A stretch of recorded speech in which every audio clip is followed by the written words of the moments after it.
Muy bien, vamos a nuestras Biblias, hermanos, a Marcos, capítulo 13. Marcos, Evangelio de Marcos, capítulo 13.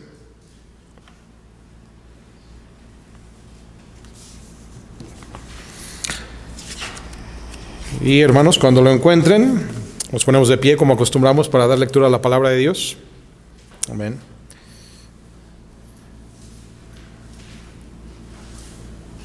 Normalmente en este servicio nadie se me duerme, pero por si acaso, ¿verdad? Es difícil dormirse mientras estamos de pie.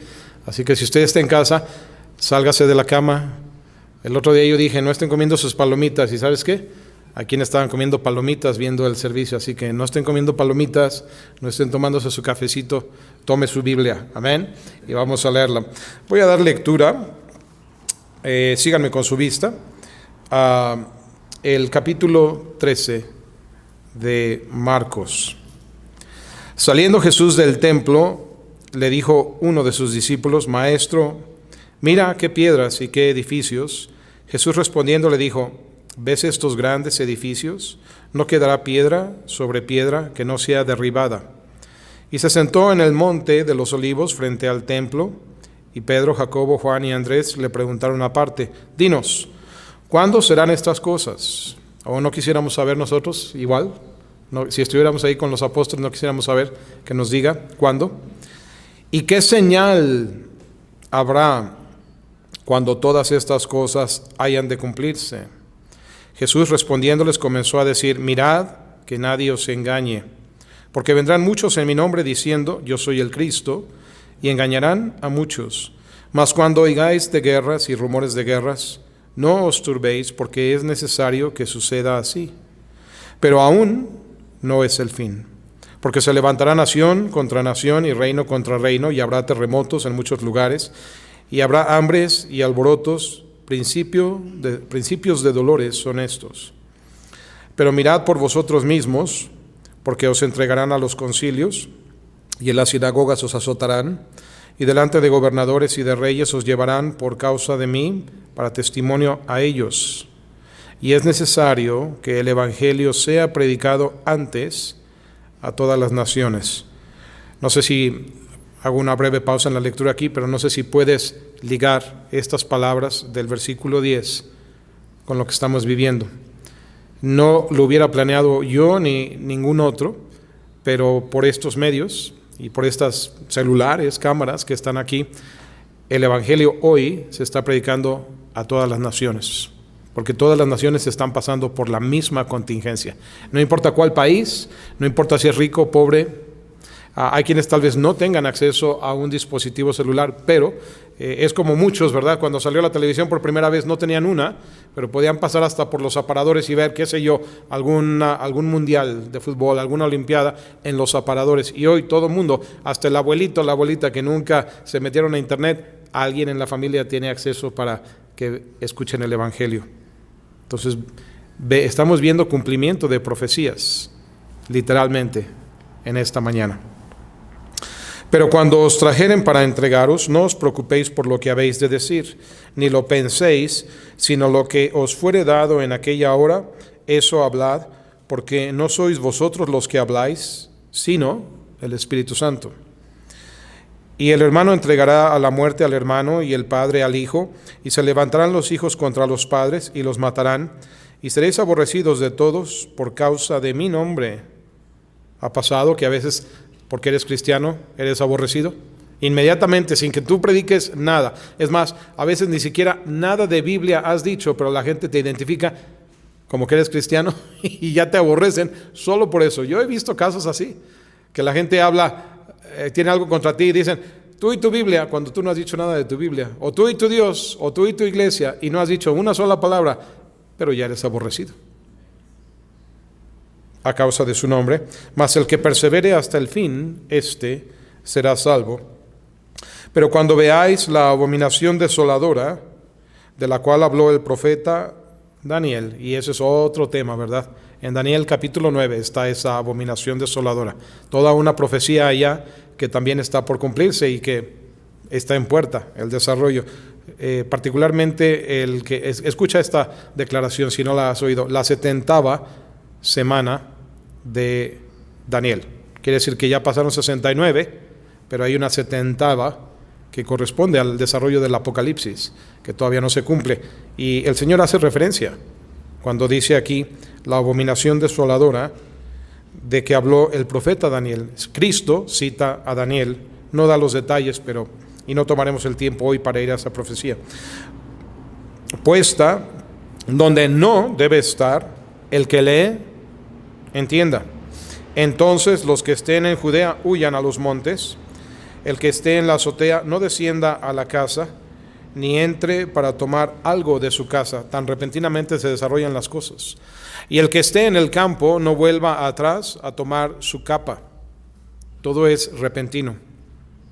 Mas hay de las que estén encintas y de las que críen en aquellos días. Orad pues que vuestra huida no sea en invierno, porque aquellos días serán de tribulación, cual nunca ha habido desde el principio de la creación que Dios creó hasta este tiempo, ni la habrá.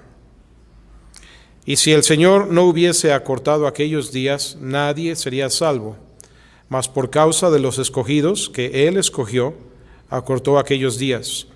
Entonces, si alguno os dijere, mirad, aquí está el Cristo, o mirad, allí está, no le creáis, porque se levantarán falsos cristos y falsos profetas, y harán señales y prodigios para engañar, si fuese posible, aún a los escogidos. Mas vosotros mirad, os lo he dicho todo antes. Pero en aquellos días, después de aquella tribulación, el sol se oscurecerá y la luna no dará su resplandor. Así que valora si saliste esta mañana de tu casa, como lo hicimos. Yo tomé nota, el sol está brillando, el cielo está azul y los pajaritos están cantando. Y en alguna manera, algunos ya tomamos algo para romper el ayuno, el desayuno, ¿verdad? Y quizá tengamos que comer hoy también, creo que sí. Todo está bien. Pero llegará el día en que el sol se oscurecerá y la luna no dará su resplandor. Las estrellas caerán del cielo y las potencias que están en los cielos serán conmovidas.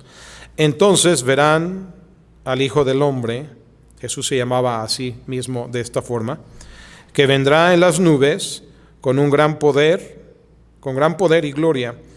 Y entonces enviará a sus ángeles y juntarán a sus escogidos de los 4 vientos, desde el extremo de la tierra hasta el extremo del cielo. De la higuera, aprended la parábola, cuando ya su rama está tierna y brotan las hojas, sabéis que el verano está cerca. Así también vosotros, cuando veáis que suceden estas cosas, conoced que está cerca, a las puertas. De cierto os digo que no pasará esta generación, y les he aclarado, cuando habla de esta generación, habla de la generación de la iglesia, del tiempo de la iglesia. El tiempo de la iglesia llegará a su fin al verse ligada a estos acontecimientos. No pasará esta generación hasta que todo esto acontezca. El cielo y la tierra pasarán, pero mis palabras no pasarán. Pero de aquel día y de la hora nadie sabe, ni aun los ángeles que están en el cielo, ni el Hijo, sino el Padre. Mirad, velad y orad, porque no sabéis cuándo será el tiempo. Es como el hombre que yéndose lejos dejó su casa y dio autoridad a sus siervos, y a cada uno su obra, y al portero mandó que velase. Aquel hombre es el Señor y los siervos somos nosotros. Son primeramente los judíos, pero también nosotros hoy como iglesia. Velad pues, porque no sabéis cuándo vendrá el Señor de la casa, o Jesús, si al anochecer o a la medianoche, o al canto del gallo, o a la mañana, para que cuando venga de repente no os halle durmiendo. Y lo que a vosotros digo, a todos lo digo, velad. Vamos a orar. Padre, gracias Señor por tu palabra. Señor, leemos un libro que tiene 2000 años de antigüedad, y ciertamente es antiguo y viejo, pero no anticuado.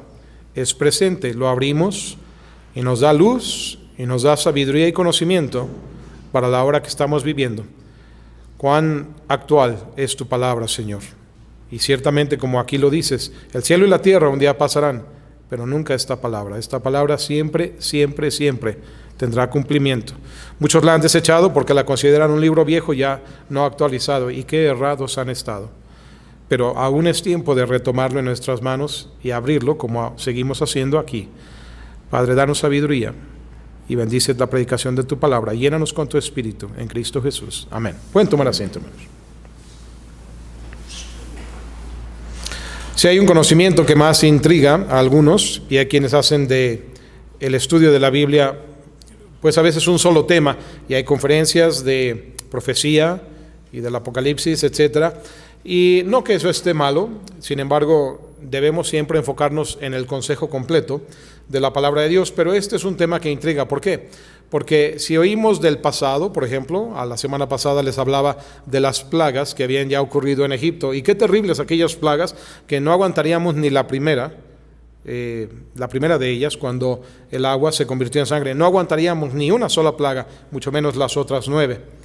Pero no nos preocupa tanto porque, bueno, es historia, es Faraón, es Egipto, es Moisés, pero plagas similares y aún más fuertes están señaladas a futuro, y lo que es futuro nos interesa, nos llama la atención lo que está por venir. Por eso mucha gente cae fácil presa de charlatanes, de psíquicos, de mediums, de nuevas religiones, de santeros, de lectores de palmas o del café o de las cartas, que les den algún tipo de entendimiento de lo que está pasando. Y hay quienes quieren poner fecha a la segunda venida de Cristo, y hay quienes lo han intentado. Y no hace mucho, ustedes recordarán cuál era el año 2012, no sé cuál, el 2010, 11, 12, que estaban vendiendo sus casas. Hubo un movimiento cuando la palabra de Dios claramente nos dice: nadie sabe el día ni la hora, nadie puede ponerle. Las señales están claras, y creo que eso es contundente el Señor en darnos las señales, pero aún así,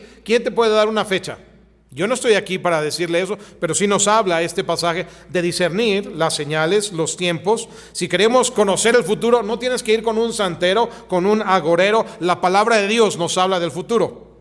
Y si no la sacamos de su contexto, las Escrituras nos revela exactamente cómo hemos de andar, qué es lo que debemos de vigilar, que va a venir, y cuidado de no agregarle ni quitarle nada. Desde un principio eso fue señalado, y aún al final el Señor pone importancia en no mezclarla con religiones o con fábulas o con leyendas o con ninguna otra fuente de ninguna otra autoridad. La autoridad en la cual basamos nuestra decisión, nuestra sabiduría, nuestro conocimiento, es en la autoridad de la palabra de Dios. ¿Y de quién es la autoridad de la palabra de Dios? Del Dios de la palabra. Satanás siempre trata de disfrazarse como un ángel de luz y de dar algún tipo de torcimiento a la palabra de Dios. Y vemos aquí primeramente que Jesús está prediciendo la destrucción del templo. El templo en Jerusalén no existe hoy. Hay ruinas, y ustedes ven el lugar más sagrado de los judíos, es el Muro de los Lamentos. El muro del lado occidente, del lado poniente, es el sitio más sagrado, más cercano a donde ellos podían antes acercarse a llevar a cabo sus sacrificios y la oración. Hasta ahí nada más. El templo fue destruido, pero el Señor ya lo había señalado. Y los discípulos quieren saber, ahí en el versículo 4, sobre estas cosas, quieren saber cuándo ocurrirá y qué señal. Y el Señor no solamente les da respuesta acerca de el templo, sino les da toda una cátedra en profecía, no solo de el tiempo de ellos, sino de los tiempos del fin. Nos da las señales de su segunda venida, y los discípulos ciertamente deben haber quedado perplejos porque no entendían perfectamente la primera venida de Cristo. Cuando Cristo les hablaba, por ejemplo, de su muerte, sepultura y resurrección, nunca lo entendían tan así que estaban desanimados cuando supieron que Cristo había muerto, y no esperaban. Si no esperaban la muerte, no esperaban la resurrección tampoco. Por eso Tomás dudaba. Y por eso, aunque las mujeres habían visto el sepulcro vacío, fueron de regreso a dar anuncio a los discípulos, y ellos hablaban de las mujeres, pero no les creían. Entonces ellos no entendían bien el contexto de la primera venida de Cristo que ellos habían experimentado, palpado, oído, vivido, visto, cuánto menos estarían entendiendo las cosas de su segunda venida, como hoy mucha gente no espera la segunda venida de Cristo. Como ha pasado tanto tiempo, la gente dice no va a venir, y hay quienes han dicho, y ese es el resultado de quienes se atreven a poner fecha, que al no cumplirse las fechas que hombres ponen, porque no es por fechas que hombres pongan que Dios va a venir, sino por su propio conocimiento y decreto.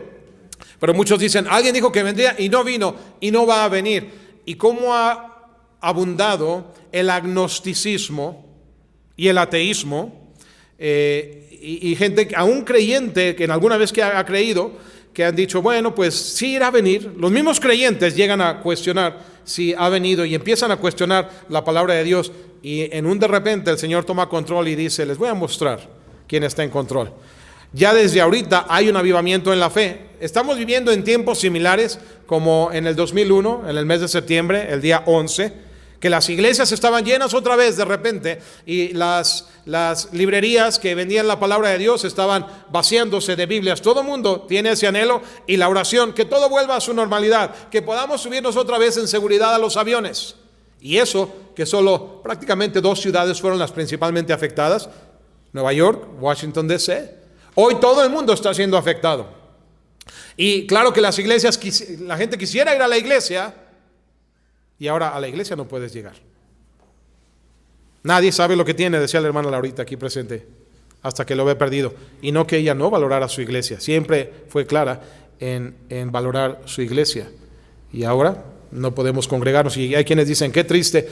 Tal vez triste por un lado, pero más que fijarnos en los acontecimientos, mira a Cristo, mira lo que Él está haciendo, mira cómo Él nos dio señales de estas cosas, mira cómo está haciendo llamada de atención para el agnóstico o ateo que nunca ha creído en Él, o como para el que dice creer, pero ha caído en un estado de apatía, de adormecimiento, de distracción, de no tomar en serio los mandatos que son para nosotros, y dejarlos de lado, y aún preguntando, bueno, un día pasa y otro día más, y la vida se nos va y parece que la palabra de Dios no tuviese efecto. O no que el gigante durmiese, pero el poderoso gigante se está haciendo escuchar hoy en día. ¿Qué es lo que va a pasar? En la primera venida de Cristo, Él vino a los suyos y los suyos no lo recibieron. En la segunda venida, Él vendrá por los suyos en el tiempo del arrebatamiento, y pasada esa señal de Daniel que Cristo mencionaba aún en este pasaje, vendrá finalmente con los suyos para establecer un reino milenial, que nos habla el libro de Apocalipsis allá en el capítulo 19 o 20, capítulo 19 o 20, por ahí está. Así que, hermano, ¿qué es lo que está por venir en el contexto de lo que estamos viendo? Pues Cristo va a venir por los suyos. Si tú tienes tu Biblia y puedes abrir rápidamente, mira conmigo en Primera a los Corintios, la primera carta a los Corintios, capítulo 15. Es un capítulo que habla de la resurrección. Es donde Pablo dice que si Cristo no resucitó, vana es nuestra fe y vana es nuestra predicación también. Pero Cristo ha resucitado, y en todo ese contexto Él dice esto en el versículo 50. Por esto digo, hermanos, que la carne y la sangre no pueden heredar el reino de Dios, ni la corrupción hereda la incorrupción. Así que ningún ser humano, no importa de la religión que sea, en esta condición puede heredar el reino de Dios. Entonces continúa diciendo, versículo 51, he aquí os digo un misterio. No todos dormiremos, es decir, no todos moriremos, pero todos seremos transformados. En un momento, en un abrir y cerrar de ojos, a la final trompeta, porque se tocará la trompeta y los muertos serán resucitados incorruptibles y nosotros seremos transformados. Porque es necesario que esto corruptible se vista de incorrupción y esto mortal se vista de inmortalidad. ¿Sabes que hay muchos que aún se dicen creyentes que piensan que al morir ahí se acaba todo? Que ese es el fin. Desempolva tu Biblia. No importa porque yo sé que nos está viendo gente de diferentes lugares. No importa cuál versión estés usando. Vea 1 Corintios 15, del 50 al 52, y velo, ahí está. A lo mejor te lo han predicado, a lo mejor nunca lo habías oído. Eso, lo importante es que el Señor ya lo había dicho. Si no te lo habían dicho, lo siento mucho, pero aún hoy Dios te da el tiempo y la oportunidad de escucharlo. Si alguien tiene una Biblia y no rápidamente puedes llegar a los pasajes que aquí se mencionan, por lo menos anótalos. ¿Sí? Una de Corintios 15, y luego ese es el capítulo, 2 puntos, y luego versículos del 50 al 52. Ahora vayan a Primera de Tesalonicenses capítulo 4. Entonces, si tú no puedes llegar rápido, anota 1 y luego Tesalonicenses, luego el 4, que es el capítulo, 2 puntos, y vamos a ir a versículo 13. Dice así: tampoco queremos, hermanos, Pablo le está escribiendo a los creyentes cuando dice hermanos, que ignoréis acerca de los que duermen.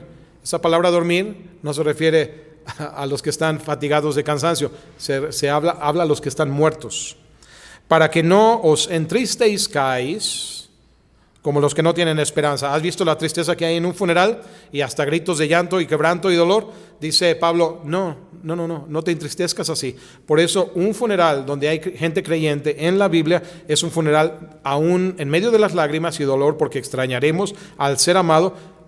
A la postre, ese luto está envuelto en gozo, en esperanza, en ánimo. ¿Por qué? Porque no somos ignorantes. Ya aquí Pablo nos dijo, dice el versículo 14 en adelante, porque si creemos que Jesús murió y resucitó. Bueno, yo lo creo, ahí ya no todo el mundo lo cree, pero murió, todo el mundo cree. Resucitó también. Así también traerá Dios con Jesús a los que durmieron o murieron en él, a los que ya han sido sepultados, vendrán con Cristo. ¿Dónde están aquellos que han dormido en Cristo, o que han dormido o muerto con los ojos puestos en él, con la fe en él? Están con Cristo. Sus cuerpos están en la tierra, pero sus almas están con él. 15. Por lo cual decimos esto en palabra del Señor, que nosotros que vivimos, habla de ti y de mí, que habremos quedado hasta la venida del Señor. Lo primero que está anunciando es que Cristo va a venir otra vez. Ya vino como corderito de Belén, por eso celebramos la Navidad, pero Cristo viene otra vez. A quienes no creen en eso, pero Él lo anuncia una y otra vez. Cada capítulo de esta carta a los tesalonicenses, como la que le sigue, la segunda, habla de la segunda venida. Dice, los que vivimos, los que habremos quedado hasta la venida del Señor, no precederemos a los que durmieron o a los que están muertos. Porque el Señor mismo, con voz de mando, con voz de arcángel y con trompeta de Dios, descenderá del cielo. Y los muertos en Cristo, no todos los muertos son muertos en Cristo. Hay unos que son muertos nada más. Pero muertos en Cristo son los que murieron creyendo en Él. Y eso marca toda la diferencia para una eternidad. Esos resucitarán primero. Tú dirías, bueno, y luego los otros que no creyeron en Cristo también resucitarán. Ellos resucitarán 1000 años después, a un juicio de condenación. Está en Apocalipsis, capítulo 20. Pero no está hablando de esto. Ahora, primero los que murieron en Cristo resucitarán. Luego nosotros, los que vivimos, los que hayamos quedado, seremos arrebatados. Está hablándole a creyentes. Por lo tanto, está hablando del arrebatamiento. Si habla del cuerpo de creyentes, este es el arrebatamiento de la iglesia. ¿Alguien te había predicado alguna vez ya del arrebatamiento de la iglesia? Hay gente que se sorprende de que estos pasajes estén en la Biblia, porque nunca antes los habían oído.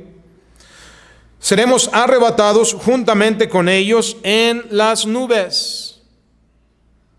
Ahora, ¿cómo es posible, pastor, que vayamos de la tierra a las nubes en un instante? Si alguien llegase del nivel del mar a la punta del monte Everest en un instante, moriría.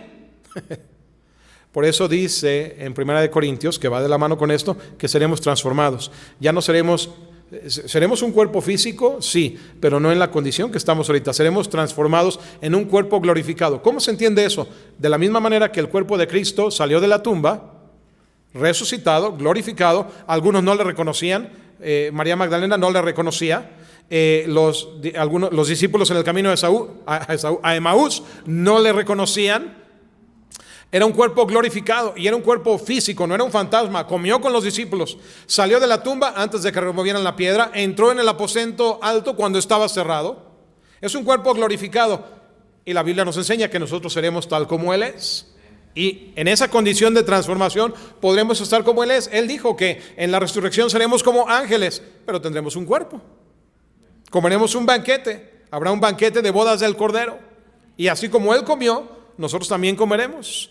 Y podremos ser tocados y palpados, así como Jesús le dijo a Tomás: pon tu dedo, pon tu mano en las manos y en el costado, para que seas creyente y no seas incrédulo.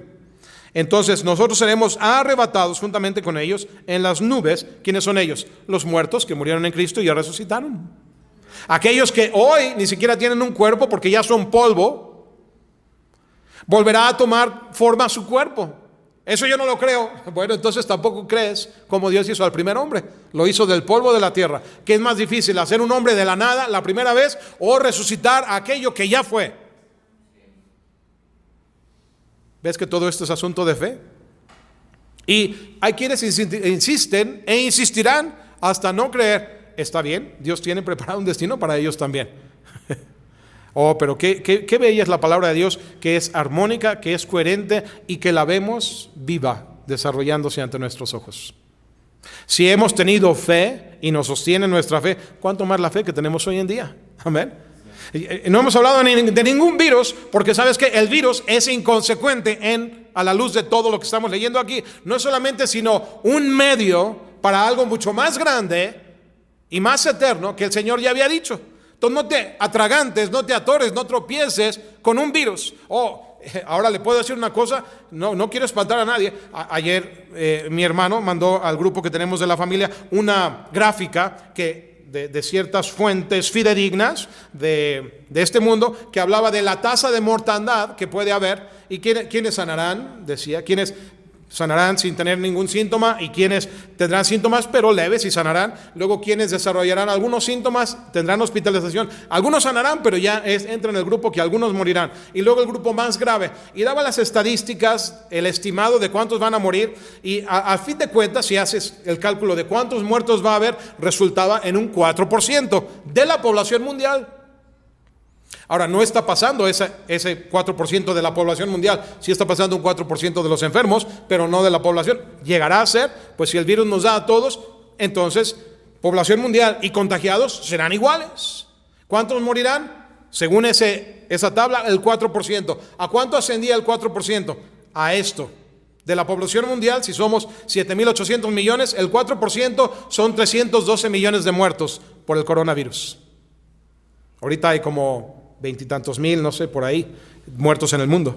Estamos muy lejos de 312 millones. Pero ¿cuánto va a durar esto? Está en pañales probablemente.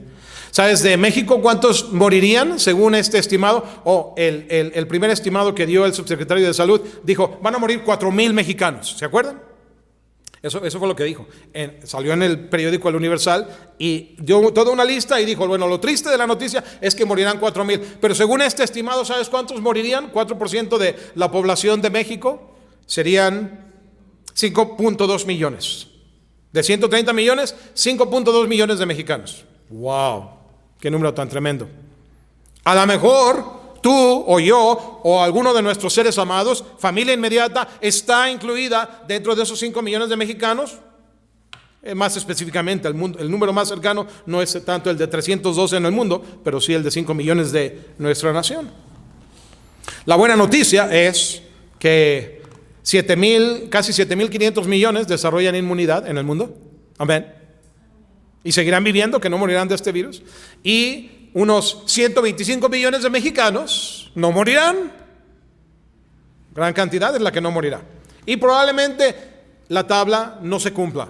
¿Por qué? Porque no es lo que digan los expertos, es lo que dice Dios a fin de cuentas. Así que no te asustes, pero si es lo uno, si son 4,000 o si son 5 millones, o sea lo que sea. ¿Sabes una cosa? En Apocalipsis llega un tiempo en que la tercera parte de la población mundial muere. No solo el 4%. La tercera parte es un 33.3%. ¿Será que el Señor comenzará con un coronavirus para ir completando el 33%, que es la primera etapa de muerte? Más adelante un 25%, la cuarta parte de la población. Al punto de que la mitad de la población, cuando combinas ambas muertes, muere. ¿Será que el Señor estará empezando de esta manera? Que hacia la tercera parte comenzamos con un 4% con el elemento coronavirus. Y vendrá otro virus o un terremoto o una maldad. Es como aquellos que salieron de Egipto y los de 20 años para arriba, por su incredulidad, el Señor les prometió que no entrarían en la tierra prometida por su falta de fe. Excepto dos viejitos, o dos mayores de edad. No eran viejitos en ese momento, pero cuando llegaron dos viejitos, Josué y Caleb. ¿Cuál fue la diferencia en Josué y Caleb? Vivieron por fe. No fue su sistema inmunológico más fuerte o lo que tú quieras, fue por su fe. Pero a lo largo de 40 años que duró el éxodo, en llegar de Egipto a la tierra prometida, no se requieren 40 años para hacer ese viaje. Los espías se habían ido, estado y regresado en 40 días. Pero la masa del pueblo tomó 40 años. Oye, agarra un mapa, ve Egipto, ve Israel. No se requieren 40 años ni a pie. Pero eso les llevó. ¿Pero por qué 40 años? Fue castigo de Dios por su incredulidad. Por cada uno de los días que los espías habían tomado en ir, estar y regresar, 40 días, Dios les dio un año. Y en esos 40 años, todos los que habían tenido al principio 20 años para arriba, murieron. Llegará el día en que el Señor llegue a hacer el cumplimiento de las muertes de la tercera parte y que ahorita empiece con un 4% o el porcentaje que Dios quiera. Nadie tenemos que decirle, Dios está en control, pero no tenemos que fijarnos en la logística tanto de cómo Dios lo va a hacer. El punto es, Él dijo que iba a hacer lo que está pasando. Tristemente, muchos no supieron que Cristo vino y muchos se condenaron, y así será también en estos tiempos. No entenderán, no podrán discernir los tiempos, como el Señor claramente dice ahí en Marcos 13. Es necesario que entendamos, que aprendamos de la higuera, dice allá en el versículo, ¿dónde está? De la higuera, versículo 28. De la higuera aprended la parábola: cuando ya su rama está tierna y brotan las hojas, sabéis que el verano se acerca. Digo, ahorita todo el mundo ya sabe que entró la primavera. Creo que este año fue, no sé si la noche del 19 de marzo. Normalmente se espera el 21 de marzo, pero 19, 20, por ahí entró la primavera este año. Ya estamos hoy a, ¿qué? 29 de marzo.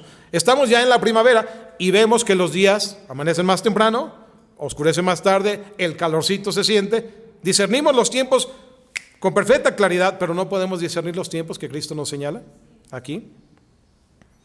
Y nos dice que pongamos atención a estas señales. Entonces, mucha gente está atorada a ver cuándo sale la vacuna, a ver cuándo sale la medicina, a ver cuántos van a morir, que si sales, que si no sales. Mira, todo eso es importante.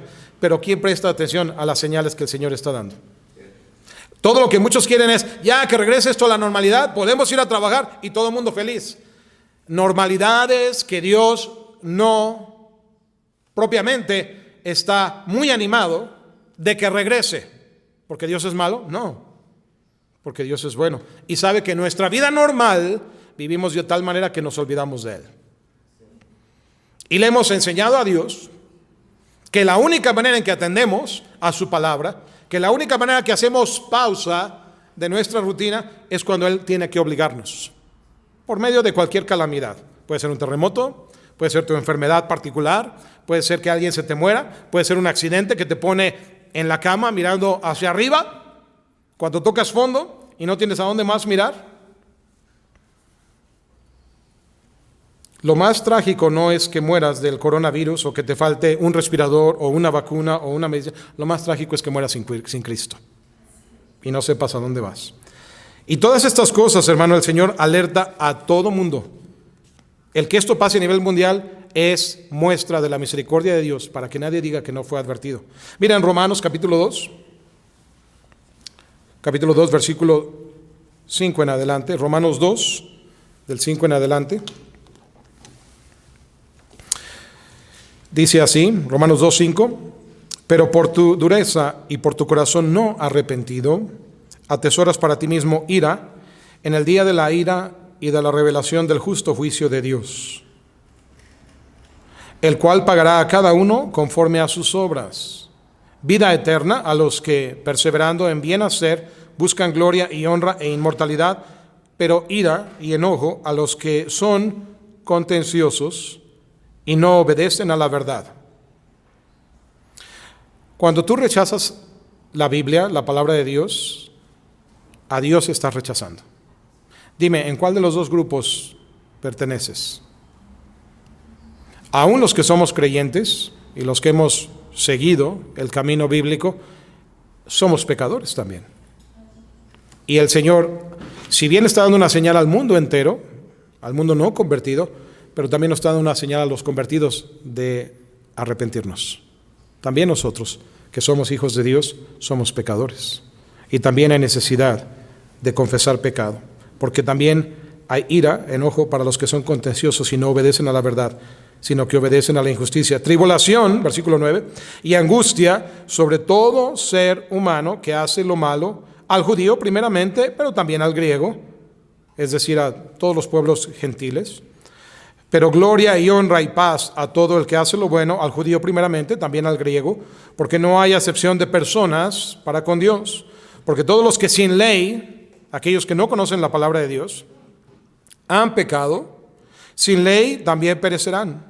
Y todos los que bajo la ley han pecado, por la ley serán juzgados. Así que el que no tiene conocimiento de la palabra de Dios, Dios sabe cómo juzgarlo. Y el que lo tiene, también.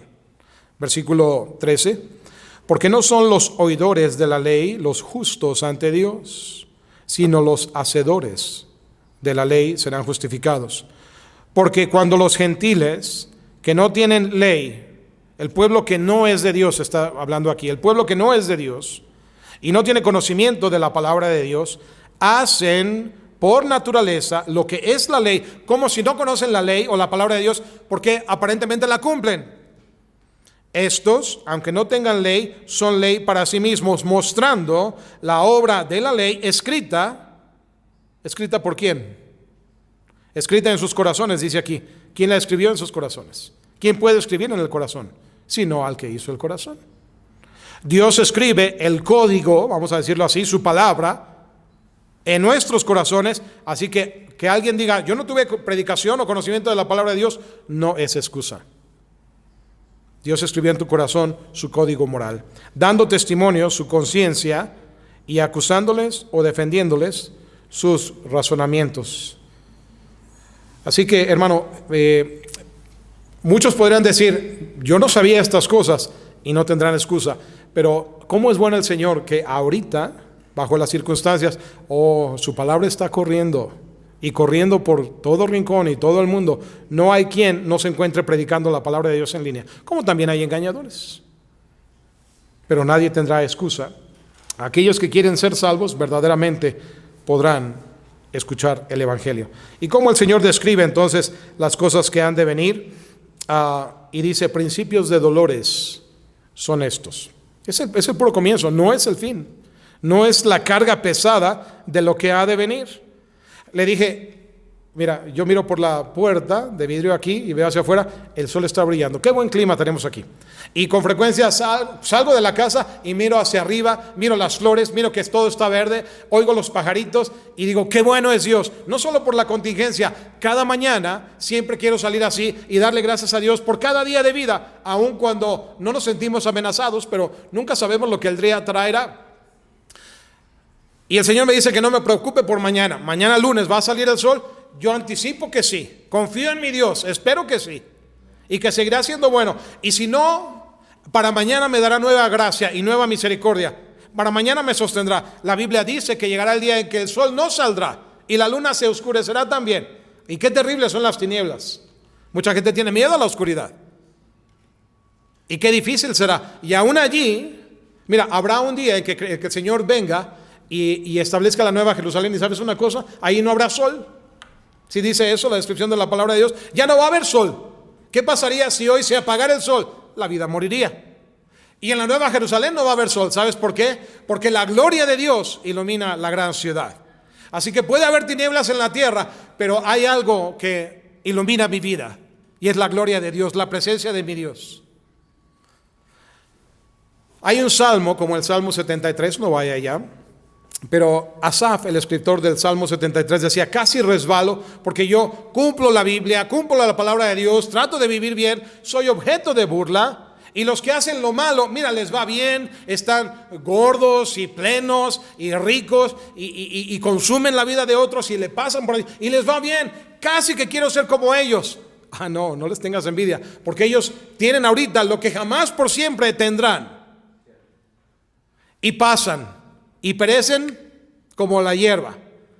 Pero de ahí en adelante, los que permanecen, tu herencia es el Señor. Y Él es el Rey de Reyes y Señor de Señores. Entonces no te fijes en lo que la gente tiene ahorita, fíjate en lo que el Señor tiene preparado para ti. Puedes leer el final del libro, sí. Y la palabra de Dios nos enseña, ¿dónde? A ver si me acuerdo exactamente. Sí, creo que es Romanos capítulo 8. Romanos capítulo 8, versículo 18. Romanos 8, 18 dice así: pues tengo por cierto que las aflicciones del tiempo presente. ¿Hay aflicciones del tiempo presente? Muchas. La gente no puede ir a trabajar. La gente está encerrado con su marido, con su mujer, y peor tantito si vive con la suegra. Aflicciones del tiempo presente, tengo por cierto, no son comparables con la gloria que en nosotros ha de manifestarse. Así que por mucho que le sufras ahorita, no se compara con la gloria venidera. Lo que estamos pasando ahorita es similar a una mujer embarazada que aumentan sus molestias y aumenta su incomodidad, pero ¿sabes qué? No busca el aborto para aliviar esas molestias y sabe que lo peor está por venir, el día del parto. Ya los meses de embarazo son duros para algunas y el día del parto es entrar en las garras de la muerte. Y si no quisiéramos pasar por esa molestia, muchas dirían, no, pues hay que abortar. Mejor yo que el niño. Y hay quienes lo hacen. Pero no lo hacen, ¿por qué? Porque saben que lo que viene después de 9 meses y después de las horas que pueda durar el parto, ¿cuánto puede ser un parto largo? 24 horas de sufrimiento, de dolor. Es muchísimo, 24 horas. Pero ¿qué son 24 horas de dolor comparado con toda una vida que está por nacer? ¿Y qué puede ser este tiempo de tribulación comparado con toda una eternidad que no termina? Puedes contar 10,000 millones de años, 10,000 veces, y la eternidad aún está en sus pañales. Porque no termina. Eso es lo que hay delante de nosotros. Así que confía en el Señor. Porque el anhelo ardiente, versículo 19, de la creación es el aguardar la manifestación de los hijos de Dios. Porque la creación fue sujeta a vanidad, no por su propia voluntad, sino por causa del que la sujetó en esperanza. Porque también la creación misma será libertada de la esclavitud de corrupción a la libertad gloriosa de los hijos de Dios. ¿No nos dice otro pasaje que la misma naturaleza gime con dolores de parto, esperando su liberación? Así estamos, hermano.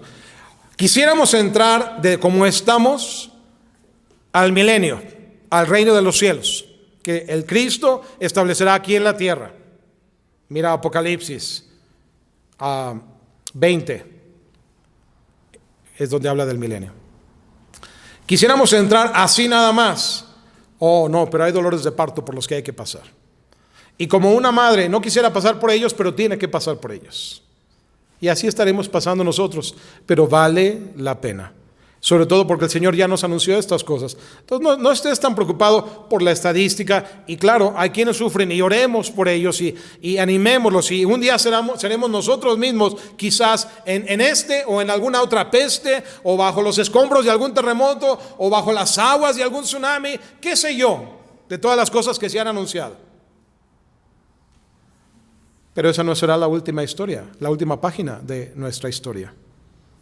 La última página de nuestra historia es exactamente como termina este libro. En cielos nuevos, en tierra nueva, una nueva Jerusalén vive conforme al mensaje de Dios. A mayor avance del hombre, mayor pérdida de carácter, de valores y de principios. Si es que el hombre creía que por sí mismo podría traer gran prosperidad y gran avance y gran control de la naturaleza, pues mira, una cosa que no se ve, nadie la puede controlar. Dime una cosa, ¿Dios no tiene la fórmula ya para la vacuna del coronavirus? Ya la tiene. ¿La puede dar cuando Él quiera, a quien Él quiera? Claro, y no lo está haciendo por una razón. Y no es que sea malo, es porque es bueno. Porque si la da ahorita, mucha gente ya se cura. Y los que de alguna manera no estamos enfermos decimos, bueno, algo ya de que no preocuparnos. Si me da, pues voy aquí a la farmacia, que me ponga la vacuna primero o que me ponga el medicamento si me da, y la vida sigue igual, sin atención a Dios en la mayoría de los casos. Y al postre, ¿eso le perjudica más a Dios, que no le atendamos a Él, o le perjudica más al hombre mismo que no atiende a Dios? Dios sigue siendo Dios. Contigo o sin mí, si vivimos o morimos, si nunca hubiésemos nacido, Dios sigue siendo Rey soberano. Pero el que sale perdiendo es aquel incrédulo que nunca le conoció.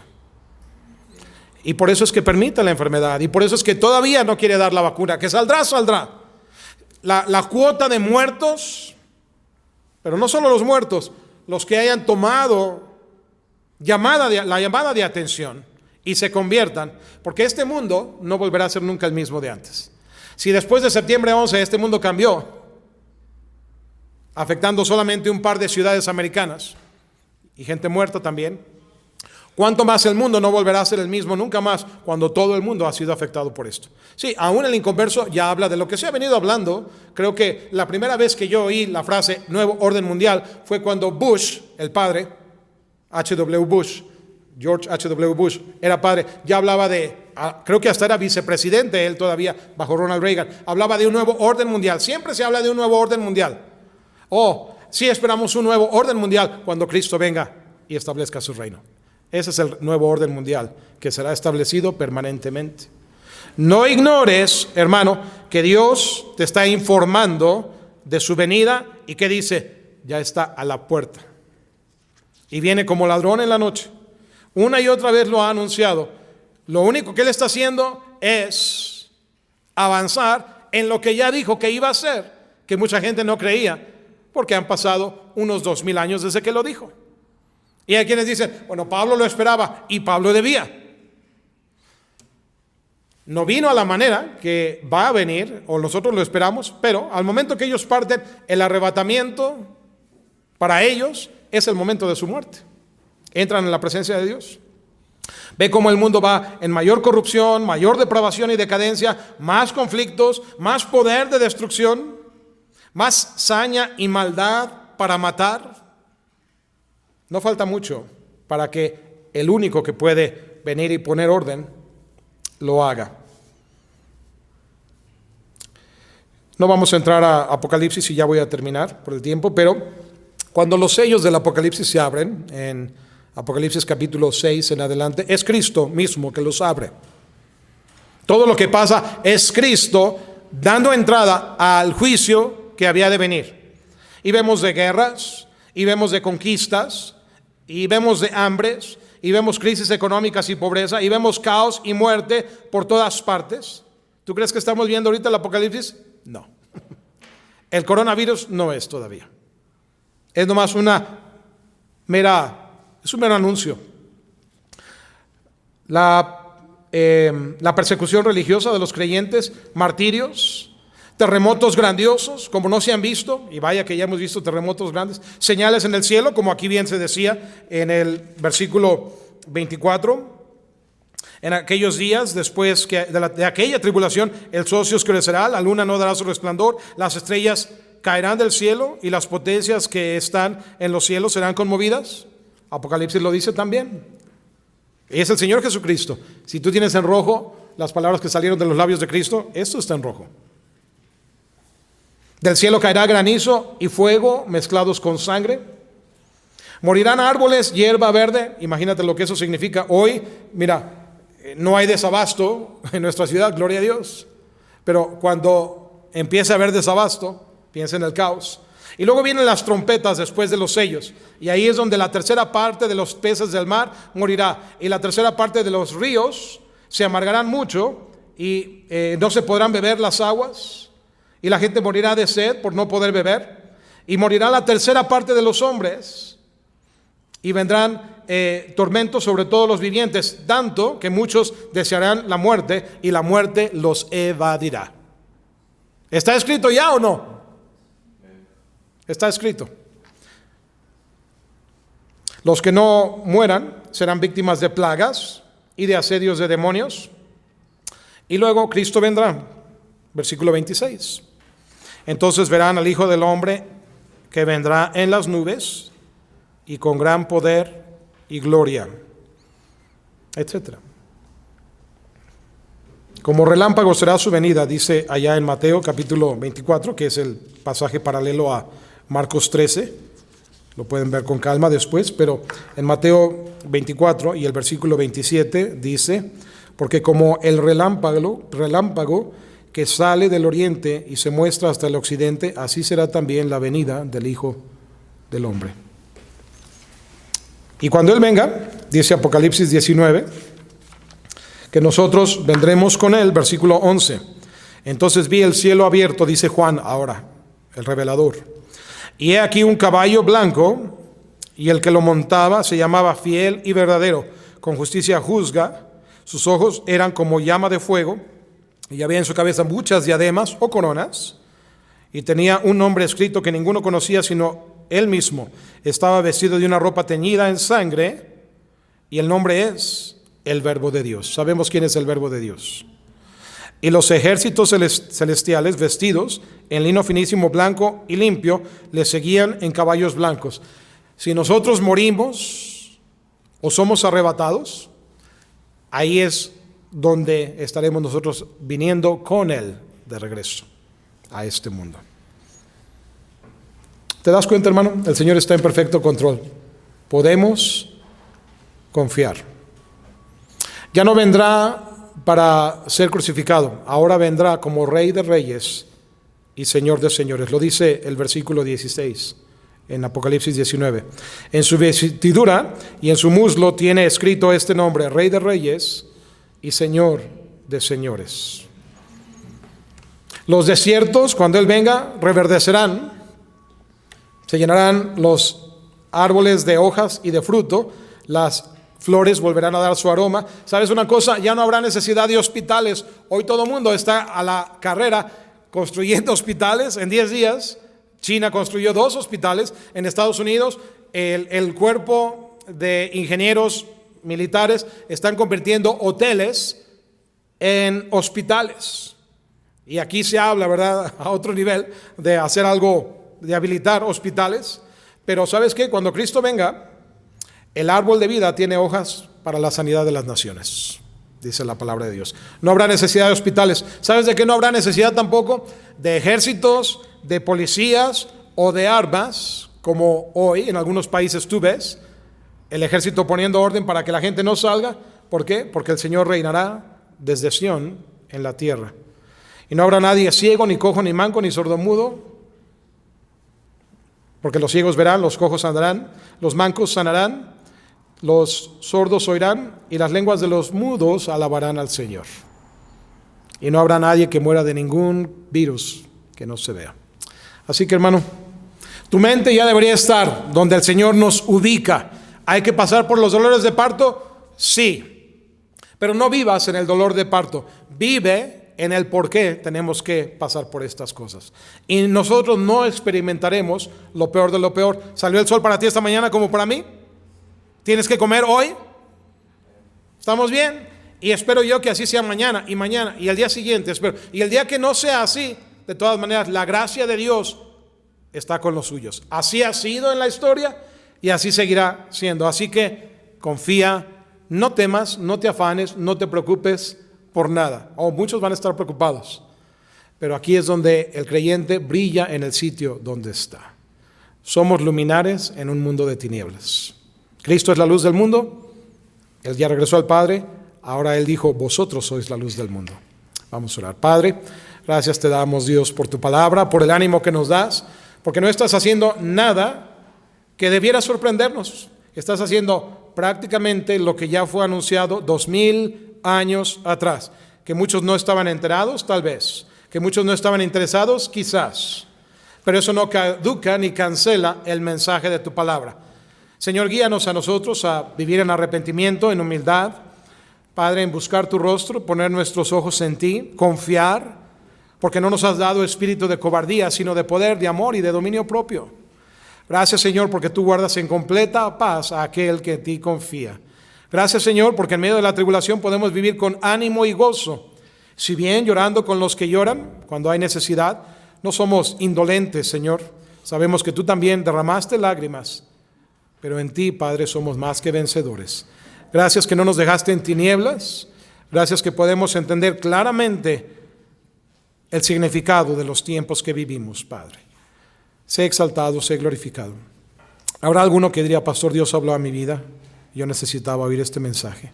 ¿Habrá alguien así? Dios les bendiga, hermanos. A mí también. Señor, tú nos hablas a todos.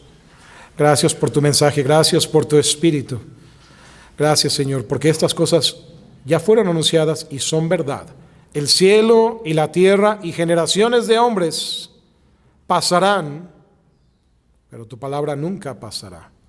Sé glorificado. Guíanos, Señor, a estar, como dice el pasaje, velando, mirando, orando, en la medida de lo posible, extendiendo el evangelio, sirviendo. Padre, lo hagamos o no, creo que tú lo estás haciendo a través de los medios de comunicación. ¿Quién hubiera imaginado, Señor, que todos estos dispositivos y estas redes serían indispensables en un día como hoy, para que tú cumplieses, Señor, la palabra de que el evangelio corra por todo el mundo, a cada criatura y por todas las naciones, de modo que cuando venga el fin nadie tenga excusa de decir, yo no supe, yo no me di cuenta, yo no oí. No habrá excusa que valga en ese día. Padre, sé glorificado, bendícenos en Cristo Jesús. Amén. Bien, hermanos.